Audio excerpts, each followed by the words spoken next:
तो hello friends, स्वागत है आपका फिर से हमारे यूट्यूब चैनल स्टडी नेटवर्क में। फ्रेंड्स, जैसा कि आप यहाँ पर देख रहे हैं, आज का जो टॉपिक होने वाला है वह राजस्थान की जनजातियाँ, जो कि क्या है पार्ट 3 है। इसके क्या है पार्ट 1 और पार्ट 2 यदि आपने नहीं देखे हैं तो उनके लिंक आपको डिस्क्रिप्शन में मिल जाएंगे, वहाँ से जाकर आप चेकआउट कर सकते हैं। उनमें मैंने आपको पार्ट 1 में भील मीणा पढ़ा दिए हैं और पार्ट 2 में आपको गरासिया और सहरिया पढ़ा दिए हैं। इसमें हम बात करेंगे कथोड़ी, डामोर, सांसी और कंजर जनजाति के बारे में। फ्रेंड्स, बने रहेगा वीडियो में एंड तक। इसी के साथ हम वीडियो की शुरुआत करते हैं। तो फ्रेंड, इसमें हम 5वीं जनजाति जो कथोड़ी जनजाति है उसके बारे में विस्तार से चर्चा करेंगे। अभी कथोड़ी जनजाति, अब हम सबसे पहले बात करते हैं कि ये जनजाति है जो मूलतः कहाँ की है। ये मूलतः क्या है, महाराष्ट्र की है। ये मूलतः राजस्थान की नहीं है, ये मूलतः कहाँ की है, महाराष्ट्र की। ये वहाँ से क्या है, वहाँ से राजस्थान में प्रविष्ट हुई है। उस वहाँ से क्या है, महाराष्ट्र से राजस्थान में आई है। इसके बाद हम बात करेंगे कि यह सर्वाधिक जनजाति किस जिले में पाई जाती है। तो ये है उदयपुर। उदयपुर ज़िले में सर्वाधिक पाई जाती है। उदयपुर की कोटड़ा और झाड़ोल, कोटड़ा, झाड़ोल, सराड़ा पंचायत समिति में सबसे ज़्यादा पाई जाती है। पंचायत समिति उदयपुर की क्या है, कोटड़ा, झाड़ोल, सराड़ा पंचायत समिति में सर्वाधिक पाई जाती है। जो फ्रेंड्स, इस जनजाति के जो लोग हैं उनका शैक्षिक जो स्तर है और आर्थिक स्तर है वो क्या है, अत्यधिक निम्न है, अत्यधिक नीचे हैं। इसमें क्या है, कम पढ़े लिखे लोग हैं और कम पैसे वाले लोग हैं। इसमें मैं आपको बता देता हूँ। और ये राजस्थान की ऐसी जनजातियाँ हैं जिसमें क्या है, मराठा प्रभाव देखने को मिलता है। मराठी प्रभाव या मराठा प्रभाव देखने को मिलता है, क्योंकि आप समझ गए होंगे कि ये कहाँ की है, महाराष्ट्र की। तो इसलिए क्या इसमें मराठी प्रभाव अत्यधिक देखने को मिलता है। यानी कि इसके बाद एक और बात है इसी संबंधित, यहाँ की जो स्त्रियाँ हैं वो मराठी अंदाज में क्या है, साड़ी पहनती हैं।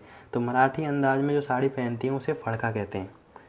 मराठी अंदाज में साड़ियाँ पहनती हैं, ये क्या है, फड़का बोला जाता है। ये आपको ज़रूर याद रखना है। उसे क्या बोला जाता है, उसे फड़का बोला जाता है। और ये जो जनजाति है कथोड़ी जनजाति, इसका कार्य, प्रमुख कार्य क्या है, खैर के वृक्ष से कत्था बनाना। खैर के वृक्ष से कत्था बनाना, कत्था तैयार करना। इसलिए इसका नाम क्या पड़ गया, कथोड़ी। कत्थे से क्या पड़ गया, कथोड़ी। तो ये इसकी बात हो गई। इसके बाद हम बात कर लेते हैं कि इसमें जो पुरुष हैं, तो पुरुष क्या पहनते हैं इसमें, लेटा, एक लेटा वस्त्र होता है उसे पहनते हैं पुरुष। इसके बाद मैं आपको बताता हूँ कि कथोड़ी है जो जंगलों व पहाड़ों में रहने वाली ऐसी जनजाति है जो स्वभावतः अस्थायी व घुमंतु जीवन जीती है। यानी कि हम कह सकते हैं घुमक्कड़ जनजाति है, क्योंकि घुमक्कड़ जीवन व्यतीत करती है। यानी कि घुमंतु जनजाति है ये, घुमंतु जो जंगलों में क्या है, घूमती रहती है, ये वो जनजाति है। इनके प्रमुख परंपरागत देवता जो हैं, अधिकतर हर जनजाति के हैं, तो इनके जो देवता हैं, परंपरागत देवता, वो हैं डूंगर देव, डूंगर देव, वाद्य देव और ग्राम देव। और जो इनकी एक देवी हैं, जो ये देवी मानते हैं, वो है इनकी कंसारी देवी। इनको ये बहुत मानते हैं, कंसारी देवी। अब हम बात कर लेते हैं इनके प्रमुख नृत्य के बारे में। जो इनके प्रमुख नृत्य हैं वो हैं होली और मावलिया। होली और मावलिया ये इनके प्रमुख नृत्य हैं। मैं फ्रेंड्स आपको अभी यहाँ नृत्यों के नाम बता रहा हूँ। जब हम स्पेसिफिक नृत्यों का क्या टॉपिक चालू करेंगे तो उसमें मैं आपको इनके बारे में विस्तार से बता दूंगा। इसके बाद हम इनके प्रमुख वाद्य यंत्र के बारे में बात करेंगे। वाद्य यंत्र, इनके जो प्रमुख वाद्य यंत्र है वो है सारंगी और थालीसर। सारंगी और थालीसर, इनके नाम भी आपको फिलहाल याद रखने हैं। जब हम वाद्य यंत्र टॉपिक्स, स्पेसिफिक जो वाद्य यंत्र टॉपिक शुरू करेंगे उसमें मैं आपको इनके बारे में पूरे क्या है डिटेल से बता दूंगा। तो फ्रेंड, ये तो बात हो गई अपनी कथोड़ी जनजाति के बारे में। अब हम बात करेंगे डामोर जनजाति के बारे में। ये भी क्या है, राजस्थान की एक प्रसिद्ध जनजाति है, डामोर जनजाति। और मैं आपको ये बता देता हूँ, जो ये डामोर जनजाति है ये मूलतः गुजरात की है। ये कहाँ की है, गुजरात की है। ये तो थी आपकी एमएच की, और ये है मूलतः गुजरात की। यानी कि राजस्थान की नहीं है, राजस्थान में बाद में आई है। लेकिन अब मैं आपको बता देता हूँ, ये जो जनजाति है सर्वाधिक किस ज़िले में निवास करती है। ये सर्वाधिक करती है डूंगरपुर ज़िले में निवास, डूंगरपुर। और ये जो जनजाति थी कथोड़ी, ये क्या उदयपुर में सर्वाधिक निवास करती है। और डूंगरपुर में मैं बात करूँ ये कहाँ निवास करती है, तो सबसे ज़्यादा ये सीमलवाड़ा पंचायत समिति में। सीमलवाड़ा पंचायत समिति में, सीमलवाड़ा जो पंचायत समिति है उसमें क्या है, सर्वाधिक डामोर रहते हैं। अतः यह क्षेत्र क्या है, डामरिया क्षेत्र भी कहलाता है। क्या क्षेत्र कहलाता है, डामरिया क्षेत्र, क्योंकि यहाँ डामोर सर्वाधिक हैं, इसलिए इसको क्या है, डामरिया क्षेत्र भी कहा जाता है। इसके बाद और इनकी मैं आपको एक प्रमुख शब्दावली के बारे में बता देता हूँ। इनकी एक जो प्रमुख शब्दावली है वो है, यहाँ पर क्या है, जो पंचायत का मुखिया होता है, डामोर जनजाति में जो पंचायत मुखिया होता है, अपने यहाँ तो उसे सरपंच कहते हैं, मुखिया कहते हैं, लेकिन यहाँ पर इसे ये लोग मुखी कहते हैं। मुखी क्या बोलते हैं फ्रेंड्स, इन्हें क्या है, मुखी कहते हैं। और इस जनजाति में क्या है, महिलाएं जो पुरुषों के साथ बैठकर शराब पीती हैं। महिला पुरुष यानी कि साथ बैठकर, महिला प्लस पुरुष साथ बैठकर शराब पीते हैं। इसके बाद मैं आपको इसकी ये जो जनजाति है इसकी मैं आपको एक दो प्रथाएं बता देता हूँ। जैसे कि इस जनजाति में क्या है, एक बहुविवाह प्रथा प्रचलित है। अब मैं आपको थोड़ा सा बता देता हूँ। बहुविवाह यानी कि एक जो पुरुष है वो अनेक स्त्रियों से विवाह कर सकता है, अनेक से। ये हो गई आपकी बहुविवाह प्रथा। एक और इसमें प्रथा प्रचलित है, दापा प्रथा। दापा प्रथा क्या है, इसमें जो वर पक्ष है वो वधू के पिता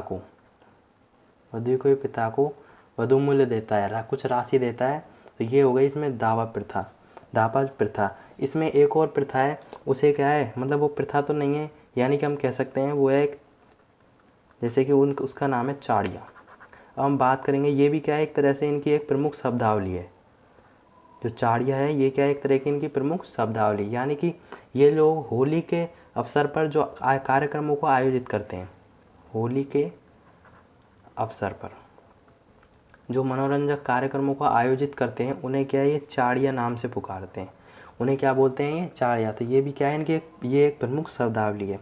इसके बाद मैं आपको बताता हूँ, इनके भी क्या है, कुछ प्रमुख मेले हैं, यानी ये भी मतलब इनके क्या है, बहुत प्रमुख मेले हैं, तो उनके नाम मैं आपको बता देता हूँ। तो इनके क्या है, दो मेले सबसे ज़्यादा प्रमुख है। जो इनका फर्स्ट मेला है वह है छैला बावजी का मेला। छैला बावजी का मेला, ये क्या है, पंचमहल गुजरात में लगता है। पंचमहल जो कि क्या है, गुजरात में, पंचमहल गुजरात में लगता है। इस मेले में क्या है, केवल पुरुष ही भाग लेते हैं, यानी सिर्फ पुरुष वर्ग भी क्या है इसमें शामिल होता है। इसके बाद इनका एक प्रमुख मेला और है, ग्यारस का रेवाड़ी मेला। ये इनका क्या है, एक प्रमुख मेला है, ये भी ग्यारस का रेवाड़ी मेला। ये जो मेला है ये क्या है, डूंगरपुर में लगता है, डूंगरपुर में।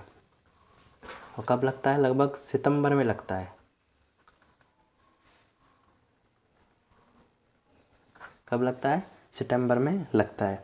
ये तो हो गई फ्रेंड्स आपकी डामोर जनजाति, और एक और मैंने आपको बता दिया कथोड़ी जनजाति। इसके बाद हम बात करते हैं सांसी जनजाति के बारे में। ये भी एक प्रमुख जनजाति है, सांसी जनजाति। लेकिन ये जनजाति क्या है, इनके बारे में ज़्यादा कुछ नहीं है, थोड़ा थोड़ा ही है, इसको आप क्या अच्छी तरीके से समझ सकते हैं। इस जनजाति की क्या है, दो उपजातियाँ हैं। इस जनजाति की क्या है, दो उपजातियाँ हैं, यानी कि ये जो एक जनजाति है इसको क्या है, दो भागों में बांटा गया है। एक है बीजा और एक है माला। एक है क्या, बीजा, और सेकंड है माला। कोई आपसे पूछे ये कितने उपजातियों में बटी हुई है, तो दो उपजातियों में बटी हुई है। ये कौन कौन सी, बीजा और माला। इसमें मैं आपको बताता हूँ, इसमें क्या है, एक ही विवाह करने पर बल दिया गया है।